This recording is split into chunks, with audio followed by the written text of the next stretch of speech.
어둠 속에 매이던 내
지난주는 저희가 10번째 생일 감사 예배를 참 은혜 가운데 마쳤습니다.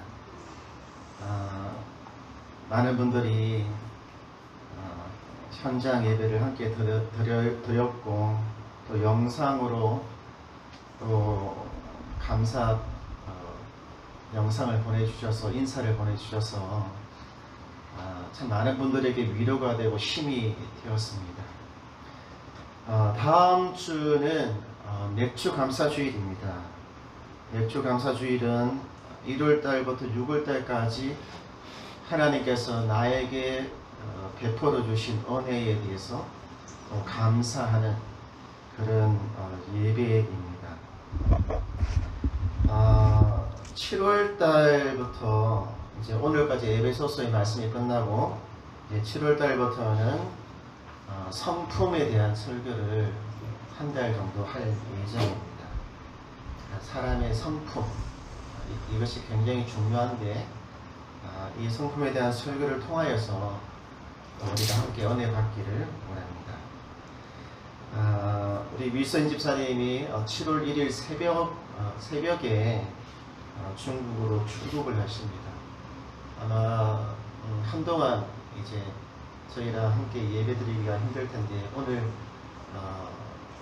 뒤에 앉아 계십니다. 가실 때 인사를 나누시고 중국에서도 이렇게 가까이에 있는 그런 곳에서 예배 생활을 했으면 좋겠는데 상황이 어떨지 잘 모르겠습니다. 그러나 염려가 안 되는 것은 우리 집사님 혼자서도 충분히 믿음 갖고 또 말씀도 보고 할 수 있는 분이기 때문에 걱정은 안 됩니다. 잘 하실 거라 믿습니다.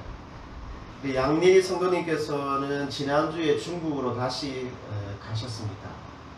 친정 어머니가 지금 매우 위중한 상태에 있습니다. 아마 이번에 아마 돌아가시지 않겠나 이렇게 생각을 하고 있습니다. 그래서 또 가셔서 2주 동안 격리되고 또 하다 보면 또 한두 달은 또 훌쩍 지나갈 것 같습니다. 우리 조강원 집사님께서 양파를 보내왔습니다. 우리 예배 마치고 난 다음에 여기 보면 양파가 있는데 양파를 우리 성도님 필요한 만큼 가져가시기 바랍니다. 한 사람당 필요한 만큼, 우리 집에는 이만큼 필요해라면 이만큼 가져가시기 바랍니다. 우리 집에는 이만큼만 필요해하면 이만큼만 가져가시기 바랍니다. 여기 있는 양파뿐만 아니라 또 위에도 또 있으니까 또 양파가 시골에서 바로 캐서 올라온 거라서 굉장히 싱싱하고 좋습니다. 맛도 괜찮아요. 먹을 만큼만 가져가시기 바랍니다. 아시겠죠? 나머지는 광고 말씀 보시면 될 것 같아요. 자, 오늘 말씀 보도록 하겠습니다. 아마 이 영상을 보고 계시는 분들이 많이 계실 텐데 다시 한번 광고 말씀드립니다. 우리 위승 집사님께서 이번 주 중국으로 가시니까 인사하실 분들은 미리미리 인사를 하시기 바랍니다. 아시겠죠? 자, 우리 에베소서 4장 3절에 있는 말씀입니다. 자, 함께 읽도록 하겠습니다. 평안에 매는 줄로 성령이 하나 되게 하신 것을 힘써 지켜라. 오늘 말씀의 제목을 보도록 하겠습니다. 말씀의 제목은 하나됨의 원리를 알아야 됩니다. 하나 되는 원리를 알아야 된다. 나가는 것이죠. 우리가 지난 두 번에 걸쳐서 우리가 하나가 되었으면 좋겠다. 주님, 우리가 하나가 되게 해 주십시오. 라고 하는 그런 간절한 마음을 담아서 말씀을 전했습니다. 성경은 하나된 공동체, 한몸된 공동체에 대해서 이야기를 하고 있어요. 4장 4절에 있는 말씀을 한번 보세요. 4장 4절에 보면 이 몸이라고 하는 거 있잖아요. 몸, 육체. 몸도 하나이며 성령님도 한 분이십니다. 이렇게 되어져 있어요. 근데 이때 말하는 몸, 이 몸이라고 하는 것이 이 중국어 성경은 신체라고 되어 있잖아요. 신체. 근데 이 몸이라고 하는 것은 단순한 이런 신체 이것을 말하는 것이 아니라 이때의 몸은 교회 공동체를 이야기를 하고 있다는 거예요. 교회 공동체를 몸으로 표현을 하고 있죠. 성경에는 이 몸으로 표현되어져 있는 공동체가 또 하나가 있습니다. 그것이 뭐냐면 창세기 2장 24절에 남자와 여자가 이렇게 하나가 된 이 공동체, 한 몸이 된 공동체, 다시 말하면 가정 공동체를 몸이라고 표현을 하고 있는 것이죠. 그러니까 몸으로 표현되어 있는 교회 공동체, 가정 공동체. 근데 이 두 공동체, 하나가 되기를 원하는 이 공동체는 참 특이합니다.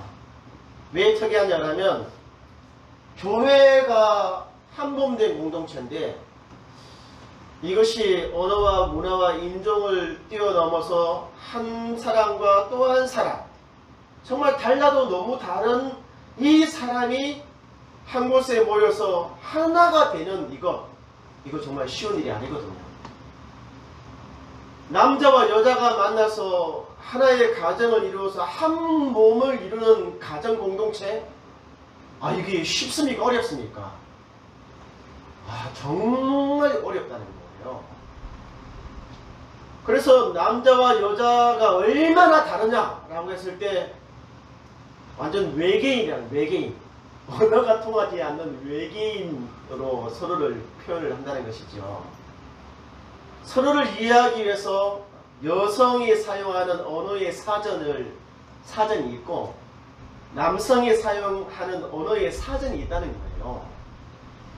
20년, 30년을 살아도 서로 언어가 잘 통하지 않는 경우가 참 많이 있거든요.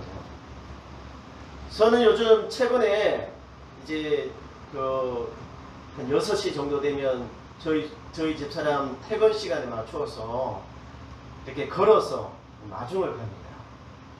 이 마중을 간 지가 오래되지 않고 최근에 갔어요. 전에는 있잖아요. 제가 물어봐요. 여보 가? 나 갈까? 이렇게 물어보면 이 사람이 이야기하기를 뭐 하려고 너? 이렇게 이야기한단 말이에요. 뭐 하려고? 이렇게. 그러면 이게 오라는 말이에요? 오지 마라고 하는 말이에요? 오라는 말이에요? 오지 말라고 하는 말이에요? 여보 갈까? 뭐 하려고 너? 오지 말라고 하는 말인가요?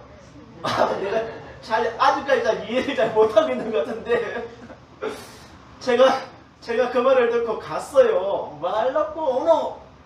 하는 그 말을 듣고 갔는데 있잖아요. 되게 좋아하더라고요. 그리고 그 다음부터 계속 가요. 어떤 때는 좀 가기 싫을 때도 있지만 간단 말이에요. 띠 가는 경우도. 사실 그렇게 하지 못했던 이유가 뭐냐면 전에는 뭐 하려고 너? 이 말 들으면 안 갔어요. 싫어하는가 보다. 내가 가는 걸 싫어하는가 보다. 저는 그렇게 생각해서 정말 단순하죠. 언어를 잘 이해 못했어요. 근데 뭐 하려고 너? 라고 하는 이 여성의 그 언어를 조금 이해하려고 좀 노력하다 보니까 이제 좀 이렇게 조금씩 알아가는 것 같아요. 한 몸 된 공동체. 참 다른데도 불구하고 성경은 이 하나 되게끔 명령을 하고 있다는 것이죠. 사실 에베소서 4장은 교회가 하나가 되어야 된다 라고 말씀을 하면서도 5장과 6장에는 그 하나됨의 원리를 여러분의 가정 속에도 적용을 시켜서 여러분의 가정도 남자와 여자와 자녀와 부모 사이에 정말 하나가 될 수 있는 그런 정말 친밀한 공동체를 만들어라 라고 말씀을 하고 있는 것이죠. 그러니까 성경은요, 교회 그리고 가정 이 두 공동체를 굉장하게 중요히 여기는 그런 말씀들을 전구하고 있다는 것입니다. 그러면 어떻게 하면 하나된 가정공동체, 하나된 교회 공동체를 만들 수 있을까? 어떤 특별한 방법이 있는 것일까? 남들이 모르는 그런 방법이 있는 것인가? 사실 저도 그것이 제일 궁금하거든요. 목회를 하면서 누가 이런 방법을 해봐라, 누가 저런 방법을 해봐라, 이렇게 계속 조언을 하는데 늘 궁금한 것이 하나된 교회 공동체를 만드는 특별한 방법이 있는가 없는가, 그것이 무엇인가 라고 하는 것입니다. 그런데 이런 관점으로 에베소서 4장을 읽으면 좀 실망할 수가 있습니다. 왜냐하면 거기에는 특별한 방법이 없어요. 그 대신에 특별한 방법이 없는 대신에 하나 되는 교회, 하나 되는 가정을 세울 수 있는 원리에 대해서는 말씀을 하고 있다는 거예요. 방법이 아닌 원리에 대해서. 그래서 오늘은 우리 성도님들과 함께 성경이 우리에게 가르쳐주고 있는 원리, 교회를 하나 되게끔 만들고 우리의 가정을 하나 되게끔 만드는 이 원리를 함께 배우고 말씀의 은혜를 나누기를 원합니다. 첫 번째가 뭐냐면은 균형 잡힌 생각, 균형 잡힌 시각이라는 거예요. 에베소서 4장 1절에 있는 말씀을 보도록 하겠습니다. 여기 보면 그러므로 주 안에서 같이 내가 너희를 권하노니 너희가 부르심을 받은 일에 합당하게 행하여 라고 되어져 있어요. 그러므로 주 안에서 갇힌 내가 너희를 권하노니 너희가 부르심을 받은 일에 합당하게 행하여. 그러니까 여기에서 말하는 합당하게 행하다 라고 하는 이 말의 의미가 뭐냐는 것입니다. 합당하게 행하다 라고 하는 말의 의미는 그 집에 보면 이게 덜보라고 하는 것이 있어요. 이 그림에 보면 이렇게 큰 나무가 있잖아요. 큰 나무. 이거를 덜보라고 이야기를 해요. 크고 두꺼운 나무를 덜보라고 이야기하는데, 합당하게 행하다라고 하는 말의 의미는 이런 덜보를 하나 더 세우는 것을 의미를 한다는 것이에요.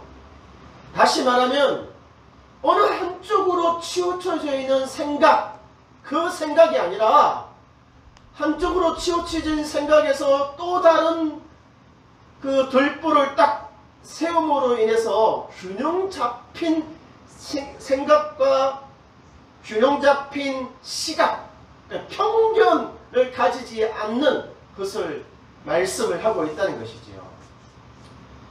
그러니까 하나 되는 그런 원리의 첫 번째가 뭐냐면 균형 잡힌 생각을 가지라는 것입니다.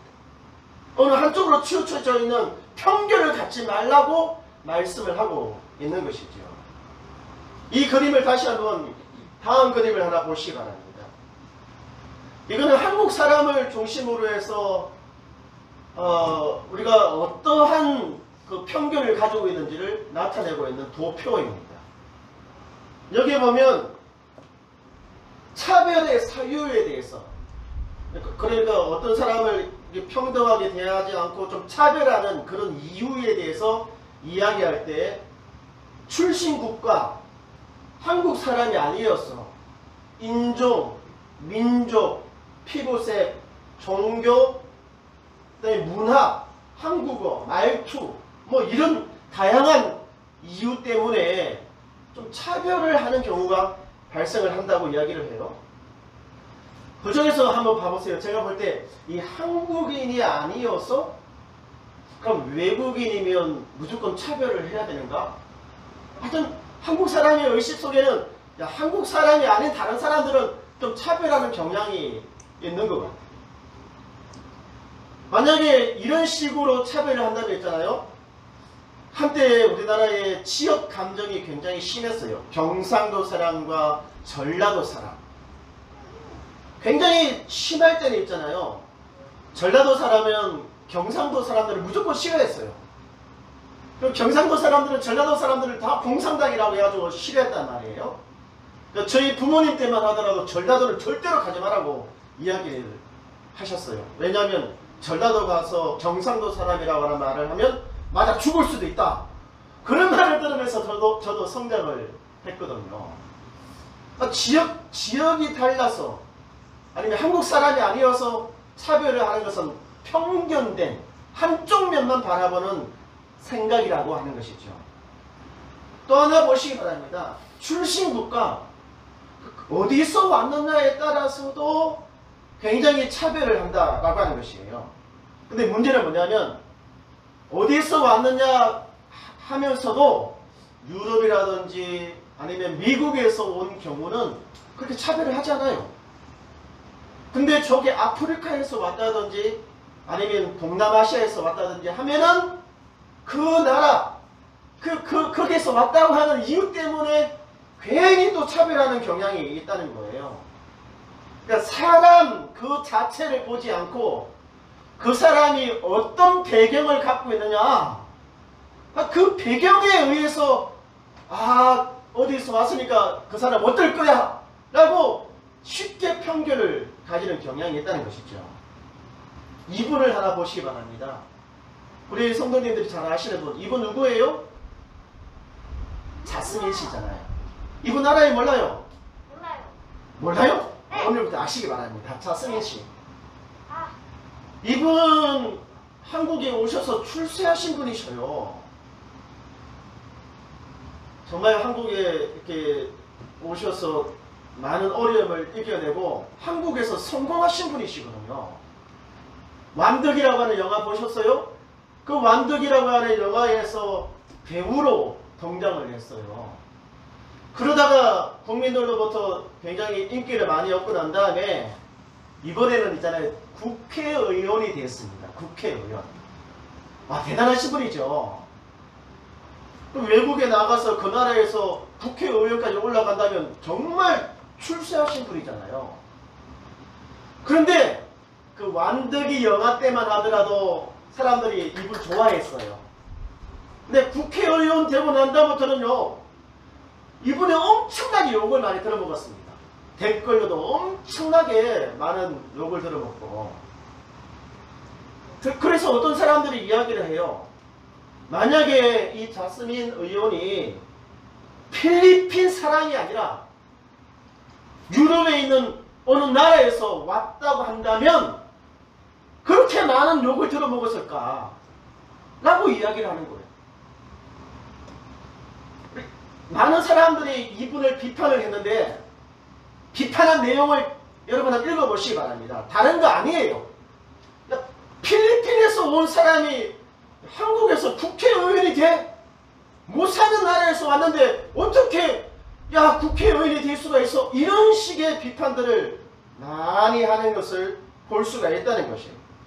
국회의원은 이 사람이 어디에서 왔는데 그것이 중요한 게 아니잖아요. 어떤 능력을 갖고 있느냐, 국정을 수행할 수 있는 능력에 의해서 평가를 받아야 되지, 이 사람이 가지고 있는 배경에 의해서 평가를 받아서는 안 되는 것이거든요.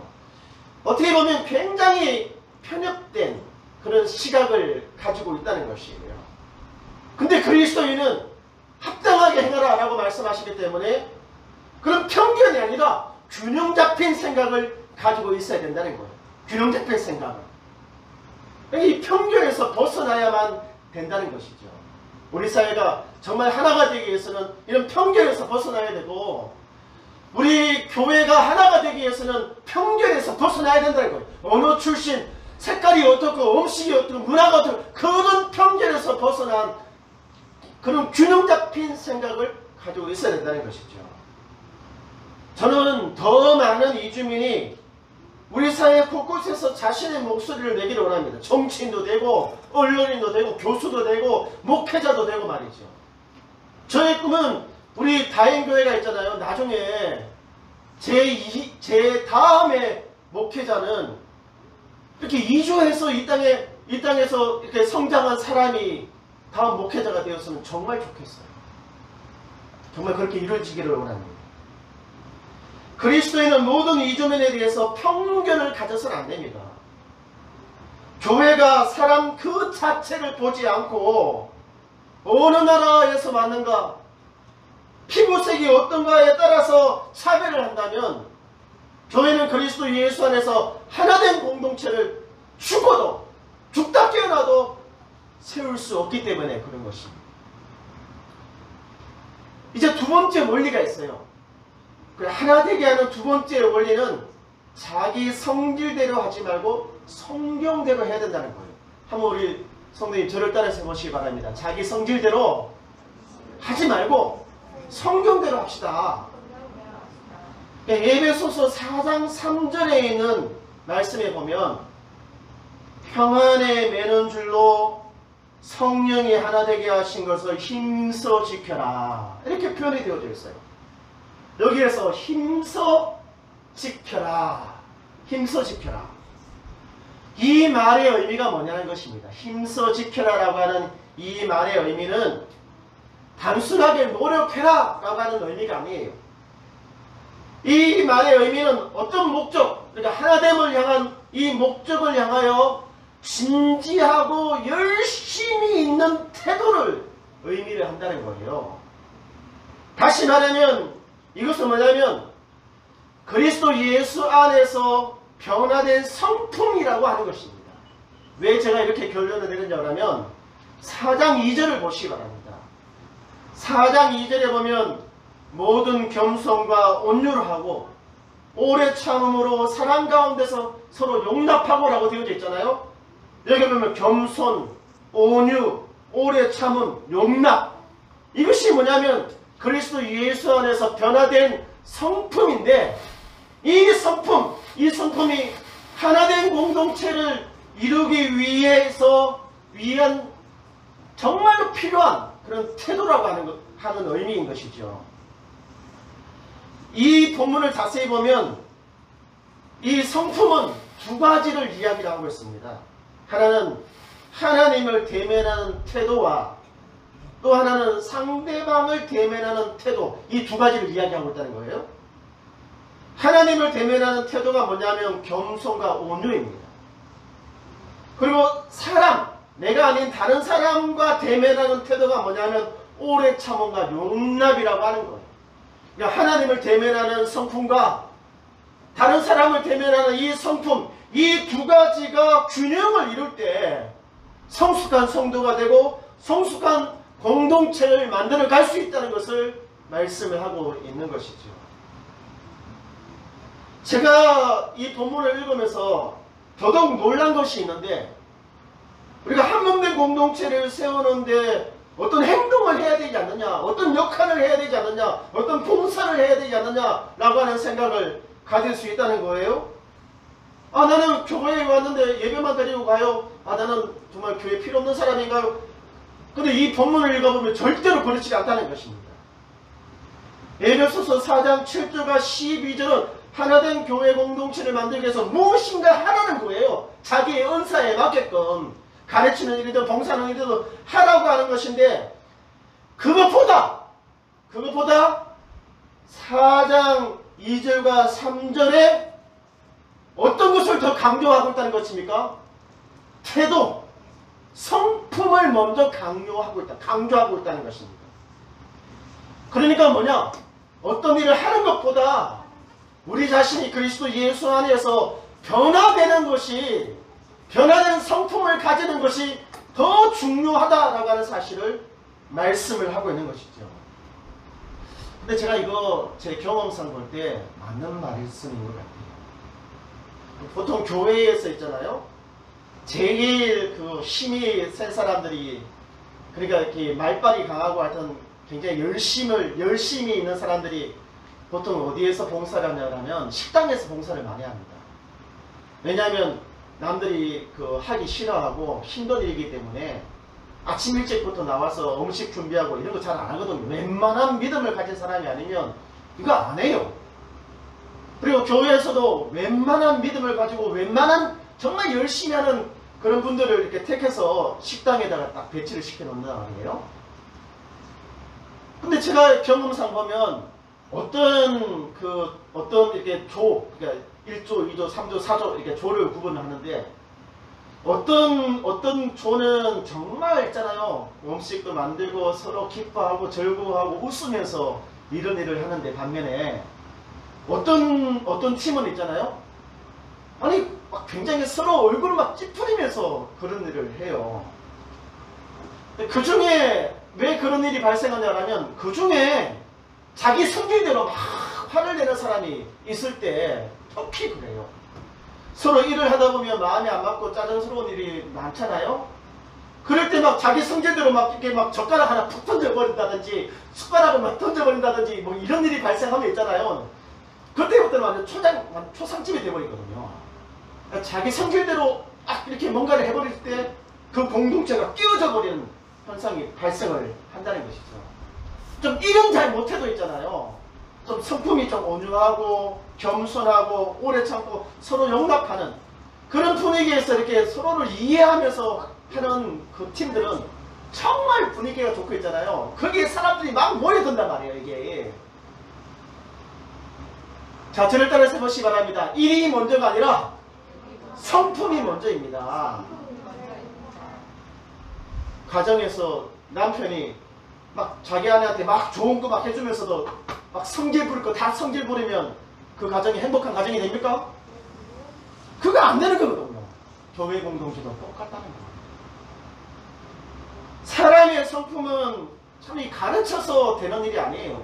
일이라고 하는 것은 못하면 가르치면 되는데, 그래서 이 성품은 사람의 힘으로 되는 것이 아니라 하나님의 은혜로 이게 바뀌게 되는 거예요. 그러니까 참 저는 우리 성도님들이 말씀에 더 가까이 가고 또 이 예배를 더 사모하는 그런 마음이 이전보다 더 풍성하게 일어나기를 주의 이름으로 축원드립니다. 자, 이제 말씀을 마무리 짓도록 하겠습니다. 여기 하나를 보시기 바랍니다. 이거는 지난 시간에 봤던 성경 구절이고 그림이죠. 거기에 제가 하나를 더 붙였습니다. 3장 1절, 에베소서 3장 1절과 에베소서 4장 1절은 그 배경, 바울이 처해져 있는 배경에 대해서 이야기를 합니다. 그것이 뭐냐면 갇혀 있다는 거예요. 감옥에 갇혀 있다는 거예요. 아니, 감옥에 있는 것이 뭐가 대단한 거라고 한 번뿐만 아니라 한 번, 두 번 이야기를 하고 있다는 거예요. 우리가 부끄러운 이야기라면 한 번 하고 얼른 치워버릴 텐데, 바울은 내가 감옥에 갇혀져 있다 라고 하는 것을 한 번 이야기하고 또 한 번 더 이야기를 하고 있습니다. 왜냐하면 자신이 감옥에 있는 것에 대해서 조금 더 부끄러워하지 않기 때문에 그래요. 오히려 예수 그리스도를 위하여 내가 받은 훈장, 자랑거리처럼 3장 1절과 4장 1절에 이것을 이야기를 하고 있다는 거죠. 바울은 지금까지 교회 공동체를 변화시키기 위해서 굉장히 진지한 노력을 했습니다. 그리고 그 결과로 이 감옥에 있는 것이죠. 이것에 대해서 바울은 조금 더 부끄러워하지 않고 오히려 자랑 삼아, 훈장 삼아서 내가 감옥에 갇혀있다 라고 말씀을 하고 있다는 것이죠. 제가 한 번은 그 선교사님들이 이게 모여져 있는 자리에서 그 찬양을 인도한 적이 있습니다. 한 15분 정도 찬양을 인도했어요. 그 자리에 모여져 있는 선교사님들이 어떤 선교사님들이냐면은 한참 이제 코로나가 유행하고 그래서 그 외국에서 이제 코로나 때문에 다시 한국으로 돌아가세요 하면서 거의 반강제적으로 한국에 돌아온 그런 선교사님들도 계셨고, 또 기독교를 굉장히 반대하는 나라, 그 중에 중국이라고 하는 나라도 있잖아요. 중국에서 강제로 추방당해서 한국에 돌아온 그런 선교사님들도 계셨어요. 이 선교사님들이 모여져 있는 자리에서 찬양이 들었는데, 첫 번째 그 곡이 뭐냐면 나의 삶에 예수의 흔적이라고 하는 이 찬양을 드렸어요. 물론 찬양을 하는 저 자신도 가슴이 뜨거워졌지만, 그 자리에서 함께 찬양을 부르는 선교사님들도 있잖아요. 와, 진짜 이 찬양이 남달랐어요. 엄청 뜨겁고 있잖아요. 우리 마스크를 쓰고 찬양을 하는데도 완전 그 열기 때문에 정말 완전 성령이 너무 강력하게 역사를 하셨어요. 그 찬양을 하는데 정말 머리가 희끗희끗한 선교사님이 찬양하고 기도하고 눈물을 흘리는 모습들이 막 보여가지고 저 자신도 정말 열심히 그 찬양을 한 경험이 있어요. 그리고 그 찬양이 끝나고 난 다음에 서로 간증하는 그런 시간을 가졌어요. 근데 그 한 선교사님이 앞으로 나와서 간증을 하는 거예요. 자기는 평생을 선교지에서 살았다는 것입니다. 그런데 코로나가 터지고 또 그 나라에서 강제로 이제 이 나라에 있지 말고 당신 나라 가세요 라고 해서 강제로 추방을 당해서 여기에 왔다는 거예요. 그리고 자신은 그 선교지에 있는 동안에 제대로 먹고 자고 이런 것도 다 하지 못해서 음식도 다르고 문화도 다르고 정말 어려운 가운데서 선교를 하는 바람에 잇몸이 있잖아요. 잇몸이 아래에 있는 밑에 있는 거 다 내려앉아가지고 이가 엉망이 됐다는 거예요. 지금 생각해보니까 한국에 돌아와서 가만히 생각해보니까 피땀 흘려서 세운 선교지, 학교, 교회 다 빼앗기고 왔다는 거예요. 다 빼앗기고 그 추방당해서 왔다는 거예요. 그리고 그렇게 건강했던 청년의 몸으로 가는데 이제는 윗몸과 아랫니가 내려앉아 정말 쓰잘데없는 병든 몸으로 이 한국 땅에 왔다는 거예요. 한국 땅에 왔는데 자기를 알아주는 사람들은 없다는 것이죠. 자기를 후원해줬던 교회도 이제 이제 한국에서 뭐 선교하겠다 안 통하니까 후원도 끊어져 버리고 말이죠. 정말 너무너무 답답한 가운데 그 자리에 왔는데 나의 삶에 예수의 흔적이라고 하는 이 찬양을 들을 때 눈물이 막 쏟아져가지고 감당 주차 할 정도 울었다는 거예요. 나는 실패한 선교사이고 나는 실패한 사역자이다. 나는 버림받은 사람이다 라고 생각을 했다는 거예요. 근데 이 찬양을 함께 들으면서 어떤 생각이 드냐면 내가 추방당하고 쫓겨난 것은 나의 삶에 새겨진 예수의 흔적이다. 그리고 내 몸이 망가지고 잇몸과 아랫니가 내려앉은 이것은 나의 몸에 새겨진 예수의 흔적이라고 하는 사실을 알게 된 거예요. 세상 사람들이 알아주든 모르든 내 삶과 내 몸에 새겨진 예수의 흔적이 결코 부끄럽지 않다는 사실을 그때서야 깨닫고 있잖아요. 정말 감동의 눈물을 흘리면서 간증하는 것을 들었고 바울을 보시기 바랍니다. 누가 봐도 감옥에 있는 것이 부끄러울 텐데 그는 감옥에 있는 그 자체가 그의 삶에 새겨진 예수의 흔적이고 그의 몸에 찢어져 있는 상처는 그의 몸에 새겨진 예수의 흔적임을 알기 때문에 누구보다도 진지하게 하나된 공동체를 세우기 위하여 진지하게 편견을 가지지 않고 진지하게 그리스도 예수의 성품으로 껴안는 삶을 살았기 때문에 가장 낮은 자리에서도 진지하게 있잖아요. 하나된 공동체를 세우기 위한 그 노력을 멈추지 않았다는 겁니다. 우리도 이제 10년이 되었습니다. 그리고 그 10년의 결과물을 우리가 지금 보고 있어요. 어쩌면 많은 사람들이 지난주에도 이야기했다시피 실망할 수도 있고 색안경을 끼고 볼 수도 있다는 것입니다. 아직 우리는 그렇게 크게 성장하지 못했습니다. 그렇지만 이것이 현재의 모습이 바로 우리의 삶 속에 새겨진 예수의 흔적입니다. 누구보다도 열심히 진지하게 편견을 가지지 않고 상황을 뛰어넘기 위해서 몸부림치면서 우리가 맞아들이게 된 예수의 흔적입니다. 저는 오늘 말씀을 준비하면서 참 이 10년의 기간 동안 함께한 우리 성도들과 우리 동역자들 축복하고 싶었습니다. 여러분이 있는 그 낮은 자리, 그것은 바로 이 공동체를 세우기 위하여 여러분이 짊어지고 있는 예수의 흔적임을 깨닫고 바울처럼 그 낮은 자리에서 더더욱 진지하게 열심을 내게 되기를 주의 이름으로 축원드립니다. 아멘. 함께 찬양하도록 하겠습니다.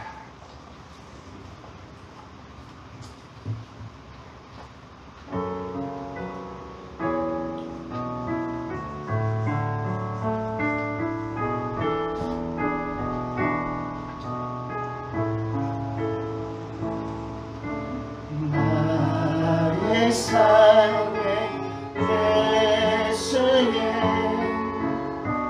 흔적이 있으니 나는 오직 주님만 사랑하리라.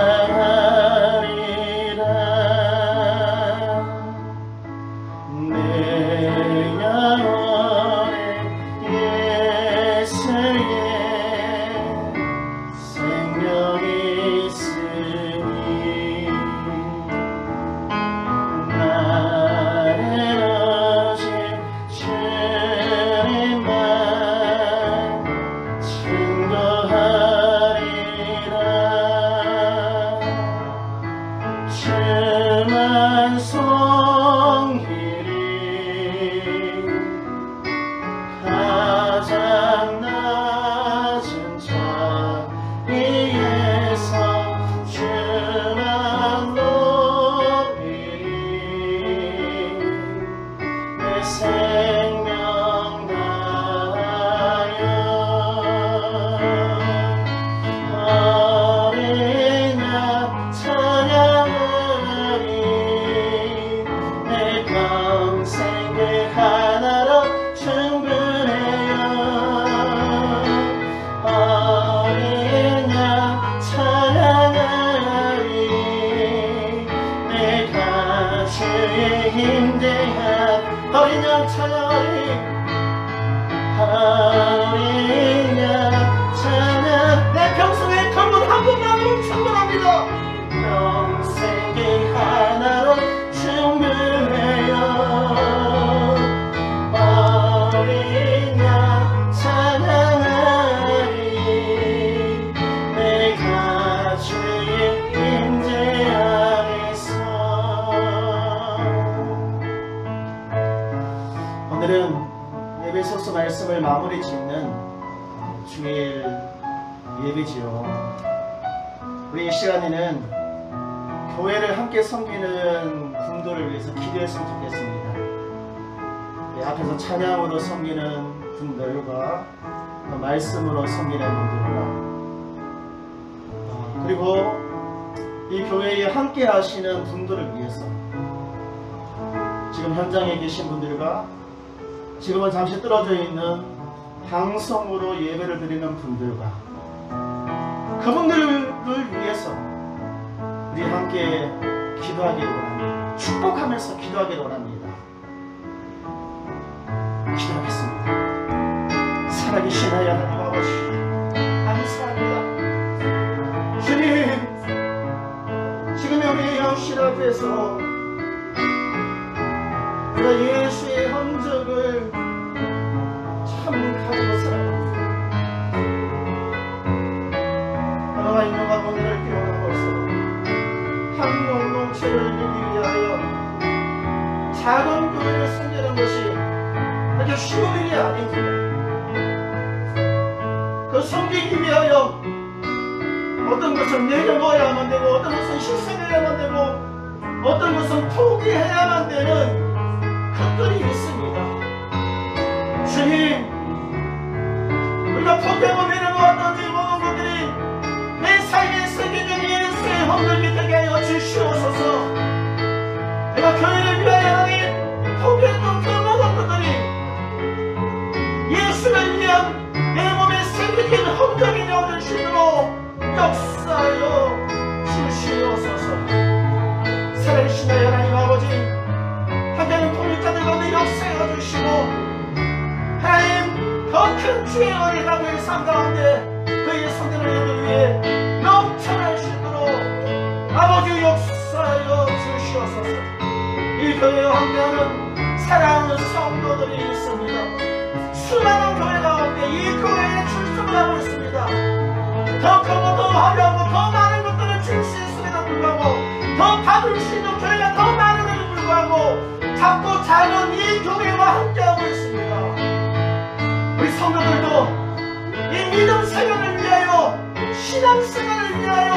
포기하고 내려놓은 것이 분명히 있는 것입니다. 주님, 우리 성도들이 내려놓은 그것이 한몸된 교회 공동체를 세우기 위한 그의 몸의 세계는 예수의 흔들기 되게 하시며 그 이상의 세계는 예수의 흔들기 되어지게 하여 주시옵소서. 우리 성도들 축복합니다. 주께서 큰 복을 내려주시고 주의 은혜를 더하여 주시기를 오늘의 아픔이 내일의 기쁨이 될 수 있도록 오늘의 어둠이 내일의 빛이 되어질 수 있도록 역사하여 주시옵소서. 주님 바라보려 하는데 이 하나님 교회 공동체를 세우기 위하여 몸부림치고 있지 않습니까? 우리 성도들의 가정 주님 평안한 가정이 되게 하시고 사랑이 넘치는 가정이 되게 하시며 서로가 서로를 사랑하는 가정이 되어질 수 있도록 역사하여 주시옵소서. 큰 소리 위와 또 마음 아프게 하는 말들은 그 폐문을 넘지 못하도록 그 문지방을 넘어서지 못하도록 하나님 그 가정을 울타려 쳐주시고 우리 성도의 가정에 어려움과 혼란이 닥치지 않도록 하나님께서 큰 보호막이 되어주시기를 원합니다. 하나님 교회와 성도를 축복하여 주시옵소서. 할렐루야 할렐루야. 살아계신 하나님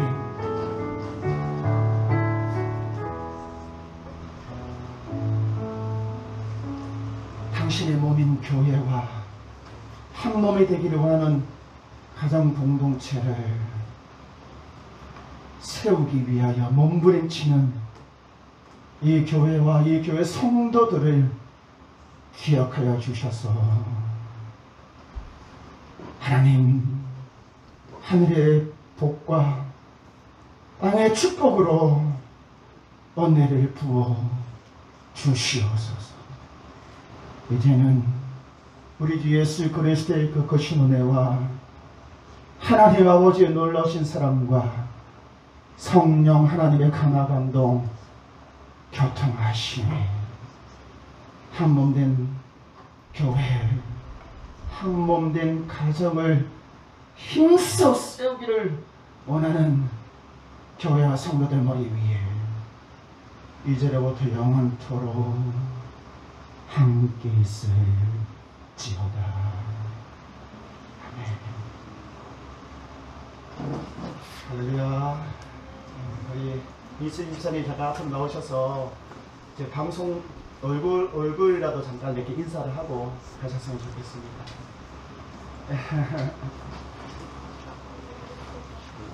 여기가 제일 카메라가 제일 잘 보이는 여기를 이렇게 하셔서 카메라들에 보시고 인사를 한번 해보시기 바랍니다.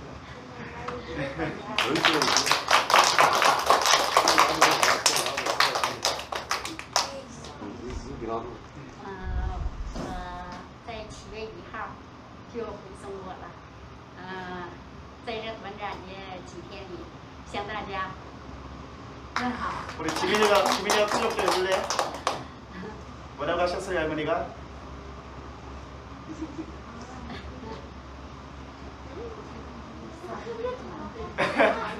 안 들렸대. 더 크게 해야 돼.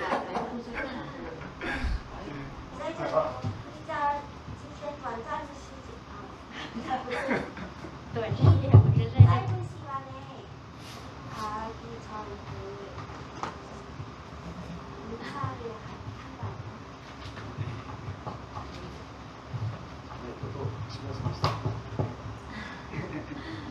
大家好，我们相聚了这么长时间，在这短暂的几天里，我就要回中国了，和大家向大家问个好，大家好。以后有机会能去中国，到我家来做客。谢谢大家。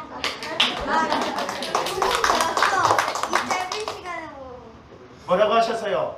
몰라요. 해가 안 돼. 네, 우리 큰 박수를 다시 한번 부탁드리겠습니다.